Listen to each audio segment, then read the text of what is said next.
6월 17일 화요일 하나님 말씀 시편 76편 1절부터 12절입니다. 함께 교독하겠습니다. 하나님은 유다에 알려주셨으며 그의 이름이 이스라엘에 크시도다. 그의 장막은 살렘에 있으며 그의 처소는 시온에 있도다. 거기서 그가 화살과 방패와 칼과 전쟁을 없이 하셨도다. 주는 약탈한 산에서 영화로우시며 존귀하시도다. 마음이 강한 자도 가진 것을 빼앗기고 잠에 빠질 것이며 장사들도 모두 그들에게 도움을 줄 손을 만날 수 없도다. 야곱의 하나님이여, 주께서 꾸짖으시며 병거와 말이 다 깊이 잠들었나이다. 주께서는 경외받을 이시니 주께서 한번 노하실 때 누가 주의 목전에 서리이까? 주께서 하늘에서 판결을 선포하심에 땅이 두려워 잠잠하였나니 곧 하나님이 땅의 모든 온유한 자를 구원하시려고 심판하러 일어나신 때로다. 진실로 사람의 노여움은 주를 찬송하게 될 것이요 그 남은 노여움은 주께서 금하시리이다. 너희는 여호와 너희 하나님께 서원하고 갚으라.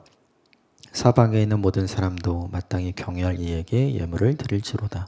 그가 구간의 길을 꺾으시리니 그는 세상의 왕들에게 두려움이시로다. 아멘. 이것은 하나님의 말씀입니다.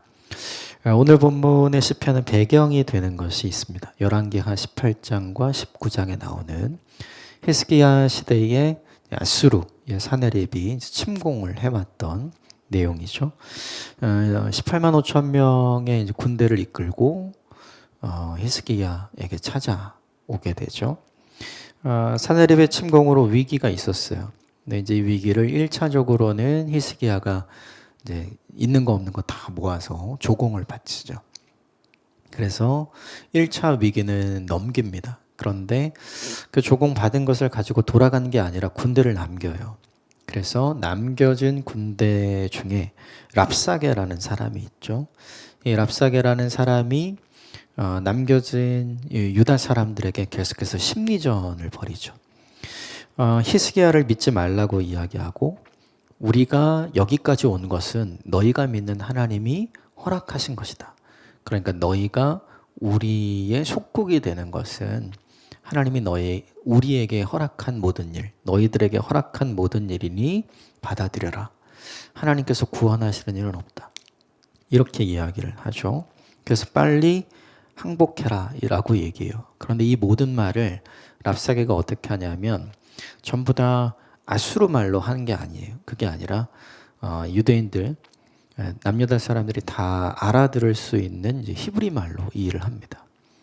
그러니까 이걸 들었던 히스기야도 그리고 그 내용을 전해드렸던 유다 사람들도 모두가 난감했고 굉장히 두려웠던 거죠. 근데 그 순간에 히스기야가 했던 일이 있죠. 그게 기도예요. 자기 옷을 찢고 회개하면서 참회하면서 하나님 앞에 기도하죠. 내가 이 재물로 돈으로 이 문제를 해결하려고 했던 자기의 죄를 회개합니다. 그리고 하나님께서 간섭하지 않으시면, 하나님께서 도와주시지 않으시면 정말 어려움이 있다. 그래서 간절히 기도하죠. 그 기도를 하나님께서 이사야를 통해서 응답해 주십니다. 두려워하지 말라라고 이야기를 해 주시죠. 그리고 우리가 다 아는 것처럼 그날 그 밤에 그 18만 5천 명의 아수르 군대가 이제 전멸하게 되는 일이 열왕기하 18장 19장 이 두 장에 나와 있죠. 오늘 본문은 그것을 배경으로 합니다. 몇 가지 부분만 좀 살펴보면 먼저 1절부터 3절 같이 읽읍시다. 시작. 하나님은 유다에 알려주셨으며 그의 이름이 이스라엘에 크시도다. 그의 장막은 살렘에 있으며 그의 처소는 시온에 있도다. 거기에서 그가 화살과 방패와 칼과 전쟁을 없이 하셨도다. 그 히스기야와 그리고 예루살렘에 있었던 남유다의 모든 사람들이 현실적으로 본 건 뭐냐면 그 지축을 울리는 군대의 소리, 그렇죠? 18만 5천 명 엄청 많은 숫자잖아요. 그게 포위하고 있었어요. 그리고 날마다 자신들이 알아들을 수 있는 말로 너희는 끝났다고 이야기를 하고 하나님이 너희를 구원해 주지 않을 거라고 얘기하고 히스기야도 믿지 말라고 이야기를 하죠. 그래서 굉장히 두려움에 쌓였죠. 그런데 그 두려움 때문에 항복한 게 아니라 그 두려움 때문에 자기가 회개하고 기도하잖아요. 그 기도의 응답이 어떤 건지를 보고 고백한 거예요. 3절을 보면 거기에서 화살과 방패와 칼과 전쟁을 없이 하셨다. 누가요? 그가. 하나님이 그렇게 하셨다는 거죠. 이 본문이 우리에게 주는 메시지가 있죠. 이게 뭐냐면 우리가 기도할 때 하나님이 역사하신다. 힘이 있었으면 뭐 힘으로 어떻게 했겠죠. 근데 힘이 없었어요. 히스기야는. 근데 가진 거가 있었잖아요. 재물, 돈이 있어요. 그 있는 거 없는 거 다 끌어모아서 줬잖아요. 이걸로 해결하려고 했는데 그걸로 해결이 안 됐죠. 이게 우리의 모습이에요. 내가 해결할 수 있는 방식으로 하면 되는 것 같지만 안 돼요. 히스기야도 마찬가지죠. 1차로 그 은금 주고 보화 주고 끝날 줄 알았는데 안 끝났거든요. 오히려 더 큰 두려움에 빠지게 된 거죠. 그래서 내가 무언가를 해결하려고 움직이면 뭔가 해결되는 것처럼 보일 수는 있지만 그게 온전하게 완전하게 해결되진 않는다. 그렇다면 그걸 온전히 매듭짓고 완전하게 해결은 어떻게 하나님께서 해주시는가? 기도할 때. 우리가 기도할 때 하나님께서 일하시는 거죠. 그러므로 이건 너무 중요해요. 히스기야와 남유다 사람들의 입장에서는 지금 막다른 골목이잖아요. 할 수 있는 거 다 해본 거잖아요. 그죠? 그런데도 뒤늦게 정신 차리고 회개하면서 하나님께 기도하죠. 그러니까 놀라운 은혜를 하나님께서 부어 주시죠. 이게 우리한테 주는 메시지가 있는 것 같아요. 우리도 주로 이런 방식으로 해요.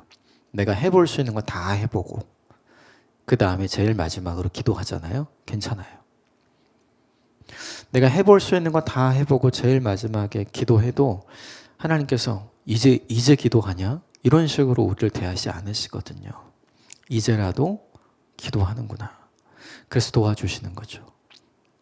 그러니까 우리가 이 사람들이 우리한테 그러면 다른 거 다 해보다가 제일 마지막에 와서 나한테 그러면 야, 이제 와서 제일 마지막에 안 되니까 나를 찾냐? 야, 됐다 그래. 우리는 이렇게 이제 반응을 하잖아요. 근데 하나님은 그렇지 않은 거죠. 그래서 이 본문에서 하나님은 너무 근사한 분이에요. 하나님은 너무 넓고, 하나님은 너무 깊고, 하나님은 정말 이 기도를 기다리신 분인 거죠. 그래서 이걸 좀 적용했으면 좋겠어요. 우리가 우리의 방법대로 뭘 하다가 좀 죄송하고 미안해서 기도 안 하는 영역이 우리에게 있단 말이에요. 그걸 가지고 다시 하나님 앞에 나아가십시오. 그러면 우리가 해결하지 못했던 그 일을 하나님은 하나님의 방법으로 해결해 주시는 거죠. 어떤 방법으로 해결해 주셨는가? 5절, 6절 같이 읽읍시다. 시작. 마음이 강한 자도 가진 것을 빼앗기고 잠에 빠질 것이며 장사들도 모두 그들에게 도움 줄 손을 만날 수 없도다. 야곱의 하나님이여 주께서 꾸짖으심에 병거와 말이 다 깊이 잠들었도다. 18만 5천 명의 병력이 다 잠들었을 때 하나님께서 하나님의 일을 하신 거죠. 근데 생각을 해보면 우리는 어떻게 하냐면 저 사람들과 싸워서 이겨야 된다고 생각하죠. 그들이 잠자지 않을 때 그들과 싸워야만 이길 수 있다. 이렇게 생각을 해요. 하나님은 그렇지 않죠. 하나님은 그들이 잠들었을 때 하나님은 하나님의 방식으로 움직이신 거죠. 그러니까 이 본문이 우리에게 보여주는 건 뭐냐 하면 우리가 생각하는 방식과는 다른 방식으로 하나님은 역사하시고 그 방식을 통해 하나님은 우리가 생각하지 못했던 승리를 우리에게 허락해 주시는 거죠. 그래서 우리가 잊지 말아야 될 게 있어요. 내 방식과 하나님의 방식이 다르다는 거. 하나님 이렇게 해주세요 이게 아니. 그걸 내려놔야 되죠. 하나님 어떻게 하실지 잘 모르니까. 다만 우리에게 중요한 건 뭐냐 하면 내가 움직이지 않아도 돼요. 내가 싸우지 않아도 돼요. 하나님이 움직이시니까 그들은 아무것도 아닌 것이 되었고 우리가 사실은 세 발의 피였잖아요. 이 본문 속에 히스기야와 그리고 남유다 사람들이 세 발의 피였죠. 정말 아무것도 아닌 거였죠. 그런데 그들이 아무것도 하지 않아도, 그들이 어떤 것도 할 수 없어도 하나님께서 그들을 보호하시고 승리를 주신 놀라운 일을 이 본문이 우리에게 보여주죠. 우리의 방식과 하나님의 방식이 다르고 우리의 생각과 하나님의 생각이 다르다는 걸 인정해야 돼요. 대신 하나님의 때 하나님의 방법으로 주께서 도와주십사 간절한 마음으로 기도하는 것이 우리에게 너무나 중요하죠. 이 모습에서 아수르 군대는 패배를 했고, 그리고 날마다 심리전으로 히스기야와 남유다 사람들을 위축시키던 랍사게도 전부 다 전멸한 거죠. 하나님이 움직이시면 한 번에 이렇게 끝날 수 있어요. 우리가 움직이면 10번, 20번, 100번 해도 안 되는 일이죠. 그런데 참으로 신기하게 주님께서 움직이시면 이렇게 돼요. 이걸 신뢰하고 기도하는 일이 우리에게 필요한 거죠. 결국 이 일 때문에 오늘 본문의 시편 기자는 찬양을 합니다. 누가 하나님을 대적할 수 있는가 찬양하면서 이런 믿음의 고백을 해요. 7절부터 9절 같이 읽읍시다. 시작. 주께서는 경외봐야 될 이시니 주께서 한번 노하실 때 누가 주의 목전에 서리이까. 주께서 하늘에서 판결을 선포하심에 땅이 두려워 잠잠하였나니 곧 하나님이 땅의 모든 온유한 자를 구원하시려고 심판하러 일어나신 때로다. 과연 하나님은 하나님이구나. 하나님은 그 누구도 막을 수 없구나. 하나님이 열어놓으시면 그 누구도 닫을 수 없고, 하나님이 닫아놓으시면 그 누구도 열 수 없구나. 하나님이 결정하시면 그 누구도 그것을 뒤바꿀 수 없구나. 근데 그 하나님의 결정하심이 오늘 본문에 땅의 모든 온유한 자를 구원하시려고 이렇게 돼 있죠. 생각을 해보면 이 땅의 모든 온유한 자라는 게 히스기야를 포함한 남유다 사람들이잖아요. 근데 생각해보면 그들이 온유한가? 그렇지 않거든요. 그렇다면 이 본문 속의 온유한 자는 우리가 어떻게 이야기를 해야 할까? 히스기야와 사람들이 한 게 뭐죠? 기도했잖아요. 그러니까 기도하고 하나님의 역사를 보호하심을, 구원하심을 간절히 기도하고 나서 그 하나님께 기대어서 그 순간을 기다린 사람. 그게 뭐냐면 오늘 본문의 온유한 자라고 봐야 돼요. 그러니까 모든 것을 하나님께 맡긴 사람. 그 사람을 하나님께서 책임져 주신 거거든요.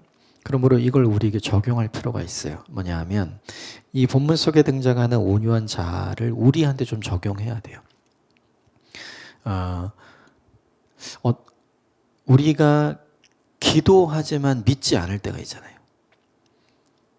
기도하지만 신뢰하지 않을 때 있고, 기도하지만 아무 일도 일어나지 않아서 더 기다리지 않는 때가 되게 많아요. 근데 그걸 이기는 거죠. 기도했으면 믿는 거예요. 그리고 기도했으면 기다리는 거죠. 그리고 기도했으면 그 기도를 들으신 하나님을 더 의지하는 거예요. 이것이 우리에게 있을 때 결국 우리는 온유한 자를 구원하시려고 일어서시는 하나님을 경험하게 되는 거죠. 저는 이 역사가 저와 여러분에게 있게 되기를 주님으로 축복합니다. 기도하면서 우리가 가는 실수는 기도했지만 하나님을 기대하지 않고, 기도했지만 기다리지 않고, 기도했지만 하나님의 역사를 신뢰하지 않는 것. 이게 우리의 가장 큰 치명적인 약점인 것 같아요. 근데 그걸 잘 하면, 그걸 잘 유지하면 오늘 본문에 구원하시는 이 하나님을 보게 되는 거죠. 저는 이 일이 저와 여러분에게 반드시 있을 거라고 생각을 합니다. 그때가 되면 상황이 역전이 돼요. 그게 10절입니다. 10절 같이 읽읍시다. 시작.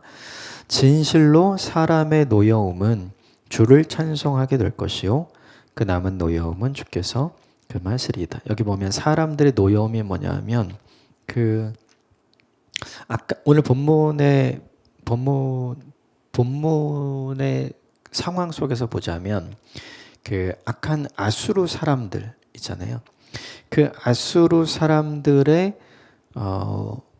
분노, 아수르 사람들의 조롱, 아수르 사람들의 협박, 이런 걸 지켜보고 있던 유대인들, 그리고 히스기야, 이 사람들은 어떤 생각이 드냐 하면 왜 하나님은 우리에게 이런 일을 허락하시는가? 왜 하나님은 우리를 이렇게 힘들게 하시는가? 그런 생각이 막 들어요. 우리도 그렇잖아요. 왜 하나님은 나에게 이런 어려움을 들게 하시는가? 왜 하나님은 나에게 이런 사건을 경험하게 하시고 왜 이런 사고를 경험하게 하시는가? 그것 때문에 막 분노가 치밀어 오르거든요. 그런데 그 분노가 바뀌어서 찬송으로 바뀌게 된다는 거예요. 무엇 때문에? 그들을 다루시는 하나님을 보게 되는 거죠. 그러니까 내 기도에 응답하시는 하나님을 보고, 하나님께 기대었더니 나를 지키시는 하나님을 보고, 하나님께 기도했더니 내 기도에 응답하시는 하나님을 보게 될 때에는 내가 가지고 있었던 그 분노가, 그 원망이, 그 불평이 하나님을 향한 찬송과 감사로 바뀌게 될 거다라는 거죠. 근데 실제로 그렇죠. 우리도 그렇잖아요. 왜 빨리 안 해주시냐? 왜 이걸 그냥 두시냐? 하나님 이거 정말 어려운데 왜 이런 일을 당하게 하시냐? 막 스스로 화도 났다가 또 하나님도 원망도 했다가 불평도 했다가 우리 마음이 왔다 갔다 하잖아요. 근데 우리가 기도한 대로 기도했더니 그 일이 정말 잘 마무리가 되면 그 마음이 뭘로 바뀌어요? 찬송과 감사로 바뀌죠. 이게 지금 그 이야기 하는 거예요. 그리고 그 남은 노여움, 그건 뭐냐면 그 악한 사람들이 우리를 향해 가지고 있었던, 다시 말하면 아수르 사람들이 유다 사람들에게 가지고 있었던 그 분노가 더 미치지 못하도록 하나님이 완전히 묶어버릴 거다. 이 이야기죠. 그러니까 하나님께서 완전하게 보호해 주시고 또 하나님께서 완전하게 해결해 주시면서 네가 마음에 가지고 있었던 원망과 불평과 그리고 분노를 하나님께서 감사와 찬송으로 다 바꾸게 해 주실 거다. 우리들이 기대해야 할 건 이건 것 같아요. 우리들이 기대해야 할 것. 하나님께서 내 인생에 개입하시기 시작하면 지금 내가 이 상황 때문에 내는 분노는 반드시 찬송으로 바뀌게 될 거고, 이 상황 때문에 내가 하는 불평은 반드시 감사로 바뀌게 될 거다. 즉 하나님이 내 문제를 다루시고 내 인생에 개입하기 시작하면 모든 게 바뀌고 모든 게 달라지는 거죠. 이걸 기대하는 것이 우리에게 필요해요. 그러면서 마지막으로 시편 기자는 이걸 이야기합니다. 11절 12절 같이 읽읍시다. 시작. 너희는 여호와 너희 하나님께 서원하고 갚으라. 사박에 있는 모든 사람도 마땅히 경외할 이에게 예물을 드릴지로다. 그가 고관들의 길을 꺾으시리니 그는 세상의 왕들에게 두려움이시로다. 사실은 유다 사람들이 사내립을 두려워했고 랍사게를 두려워했고 18만 5천 명의 아수르 군대를 두려워했잖아요. 그러니까 하나님께 예배하기가 되게 어려웠던 거죠. 하나님 뭐하고 계시나? 우리도 그런 상황 많잖아요. 그런데 이렇게 얘기하는 거예요. 결론은 너희의 기도를 들으시고 너희를 보호하실 하나님께서 계시니 그분을 신뢰하고 그분께 예배해라. 그리고 고관들의 길을 꺾으시는 분이시니 사람을 두려워하지 말고 하나님을 두려워하는 사람이 되라. 우린 다 현실에서 누가 강자인가를 재요. 이 사람이 강자인가, 이 사람이 강자인가. 근데 하나를 더 보라는 거죠. 그도 강자가 아니고 그도 강자가 아니라 주님께서 강하시다. 그러므로 주님만 의지하고 주님께만 기대는 인생을 살아라. 우리는 현실 속에서 강자를 내 편을 만들려고 하잖아요. 이 본문은 하나님께 예배함으로 하나님을 내 편으로 만들고, 더 중요한 건 내가 하나님 편에 서 있는 자임을 하나님께 보이라 라는 이야기죠. 결국 이게 되게 중요해요. 우리는 다 무엇이 두렵고 누구가 두렵고 그래요. 그런데 우리가 하나님을 신뢰하고 하나님 앞에 예배하게 되면 우리가 찾아오는 게 있죠. 그가 두렵지 않고 하나님을 경외하게 돼요. 왜냐하면 그보다 하나님이 더 크고 강하다는 사실을 알게 되기 때문이죠. 그러므로 그가 내 편이 되지 않아도 괜찮아요. 왜냐하면 하나님이 나의 편이시니까. 그럼에도 이 본문은 어떤 상황에서도 하나님을 하나님으로 여기고 하나님께 예배하는 인생을 살아가라, 이렇게 도전하는 거죠. 이 본문은 우리에게 되게 중요해요. 우리는 일희일비하면서 어떤 순간에는 하나님을 막 높였다가 어떤 순간에는 하나님 이게 뭐냐고 막 이럴 때가 많잖아요. 그런데 그렇게 하지 않고 믿음의 평정심을 유지하는 거죠. 하나님이 내 편이야, 괜찮아. 내가 하나님 편이니 괜찮아. 이 상황에서도 예배할 수 있고 이런 환경에서도 하나님 앞에 기도할 수 있다면 그런 나를 하나님께서 지켜주신다. 언제? 내가 무엇 하지 않아도 하나님이 밤에 조용히 움직이셔서 역사를 만들어 주신다. 이것을 경험하는 저와 여러분이 되시기를 주님의 이름으로 축복합니다. 함께 기도하겠습니다.